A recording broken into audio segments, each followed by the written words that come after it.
Olá, que Deus abençoe muito a sua vida. Chegamos ao último dia do jejum de Daniel, seguindo firme também o nosso propósito da leitura da Bíblia. O propósito continua, né? O jejum de Daniel encerra-se hoje. Espero que você tenha recebido o Espírito Santo, possa ter realmente esse privilégio de hoje já contemplar essa glória de Deus que vem através da presença do próprio Deus pelo Espírito Santo. Isso não aconteceu? Não fique ansioso, não se preocupe. Siga firme o seu propósito, vai acontecer.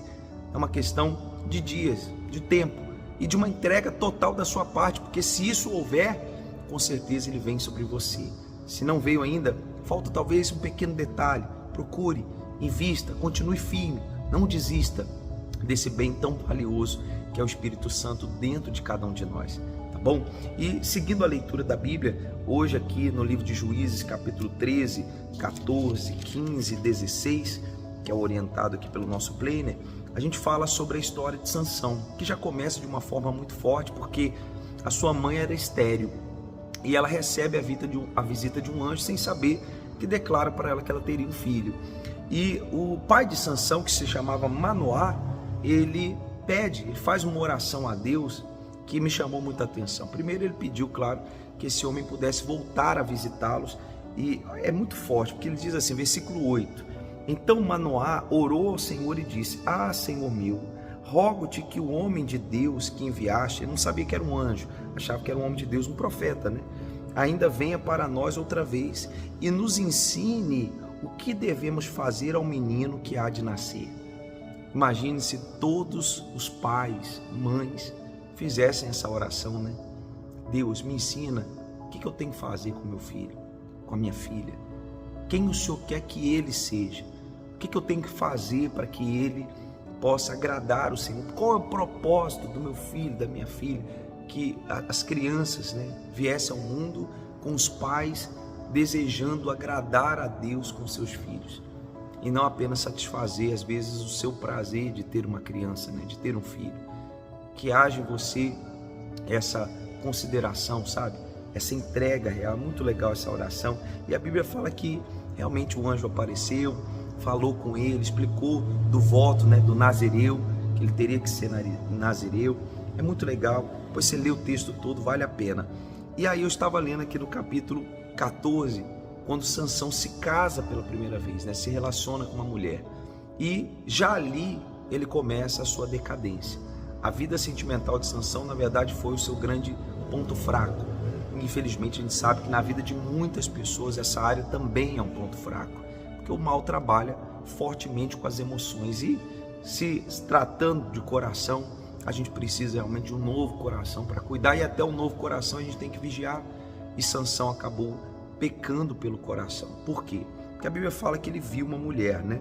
Uma mulher, ele diz aqui que ele viu uma mulher das filhas dos filisteus. Porém, seu pai, versículo 3, e sua mãe lhe disseram, não há porventura mulher entre as filhas dos teus irmãos, nem em todo o teu povo, para que tu vás tomar mulher dos filisteus, daqueles incircuncisos. E disse Sansão, seu pai, toma-me esta, porque essa me agrada aos olhos. E aí está um grande problema, né? As pessoas vivem por aquilo que vê, e não por aquilo que crê. Sansão foi fruto de um voto, nasceu no voto, nasceu sendo apresentado por voto, porém ele não enxergou isso, não enxergou como Deus o honrava, o abençoava, e não passou a depender de Deus como seus pais dependiam. Lembra da oração que a gente acabou de explicar de Manoá, o seu pai? Imagine se houvesse a mesma oração de Sansão em relação ao casamento. Pai, é essa mulher que eu quero, que o Senhor quer que eu case, me mostre, me dê um sinal. Você acha que Deus não iria dar um sinal a ele, não iria mostrá-lo? Mas ele não fez essa oração. Ele não se preocupou com o que Deus achava a respeito daquilo. Ele quis fazer o que os seus olhos agradavam. E quantos relacionamentos começaram, terminaram, e quantas feridas foram abertas justamente por essa mesma visão. Fazer aquilo que te agrada e sem se preocupar com o que agrada a Deus. E a Bíblia fala aqui, né? Que ele já começou, depois de fazer isso, a falhar, porque ele tomou lá, o versículo 9, do mel que estava no corpo. O nazireu não podia tocar em corpo de morto, ele tocou no corpo do leão que ele mesmo tinha matado, que ali se formou um enxame de abelhas, tinha mel, ele pegou do mel Se não bastasse, ainda levou para os pais e fez com que eles comessem sem saber. A Bíblia fala, sem saber que ele tinha tomado do corpo do leão, versículo 9. Então a pessoa começa a contaminar até as pessoas ao seu redor, né? Como fez Sansão aqui. Aí a Bíblia fala que ele põe fogo aqui cria um enigma, depois ele põe fogo na seara ali dos filisteus, ele acaba entregando, né, a sua mulher para outro homem, quer dizer, uma bagunça na sua vida, até chegar ao capítulo 16, né? A Bíblia fala que ele mata 1000 homens com uma queixada, dá o livramento, tinha muita força, mas enfim, essa força não foi usada da forma certa. E aí entra o capítulo 16, que é tão emblemático, né, se a gente pode dizer assim, porque Dalila aparece na vida de Sansão, e as perguntas que Dalila faz, os questionamentos que ela faz para tirar a sua força, são uma pessoa muito cega espiritualmente, né? Realmente com os olhos vendados. Não é por acaso que ele acabou tendo seus olhos arrancados, né? Ele pecou lá atrás pelos olhos, lembra? Achou a primeira mulher porque agradava os olhos. E assim ele veio, né? A Bíblia fala que estava se deitando com uma prostituta, daqui a pouco trouxeram Dalila para que ele pudesse naturalmente se afeiçoar a ela. O mal criou toda uma armadilha. E quantas pessoas, infelizmente, repito, caem por essa armadilha do coração. O mal prepara pessoas para chegar até você com uma aparência, às vezes, justamente aquela que mais te agrada. E é justamente essas pessoas que te afastam mais de Deus. Eu posso dizer não só no sentido de relacionamentos amorosos, mas até de amigos, de amizades, que acabam te afastando do caminho da fé e do caminho de Deus. Mas eu quero ressaltar alguns versículos desse capítulo 16, que diz aqui, ó: depois disso aconteceu que se afeiçoou uma mulher no vale de Soreque, cujo nome era Dalila, né? E eles subiram ali para ela. E disse, versículo 6, Dalila a Sansão: declara-me, peço-te, em que consiste a tua grande força? Com que poderia ser amarrado para te poder afligir? Que pergunta é essa, né? De onde vem essa pergunta? Do próprio inferno, né?